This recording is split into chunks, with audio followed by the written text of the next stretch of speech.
So many people tell you how the world works. The reality is, there is never a case with a complex problem that there exists only one solution. When you're an entrepreneur, when you're trying to do new things, it's actually the exact opposite. You follow these very nonlinear paths. You try something for a while, it doesn't work out so well. You try another thing for a while, and it doesn't work out. And nobody is inviting you in through the front door. It's actually quite the opposite. You always have to look at your own life and say, well, where would I like to go? What is the definition of success? We aren't islands. We're all interconnected to each other. And life exists because of the labor of others in addition to our own.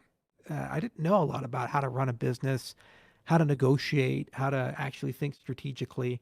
There's a lot of inspiration, good technology, and good ideas, but there is a science to running an organization, a business. So that you have to build something of substance, and you have to have the right values if you're going to deliver something of substance.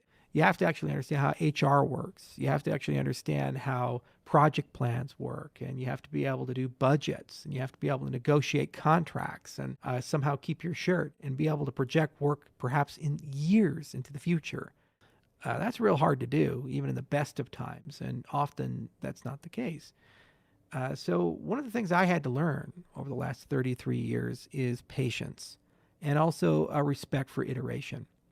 So, it wasn't the case where I got it right the first time, but I got it right enough to be able to get to the next step. And in many ways, that's the key to success in life. And it's a lesson that I wish we'd teach more children. Unfortunately, we don't really reward people. If you don't get a great grade in a class, there is no notion of redemption. It's like a moral or personal failing. But in many fields of inquiry, like physics or computer science or mathematics, it's often the mistakes you make in the process of recovering from them and learning from them that actually gives you passion for the field and a love of it.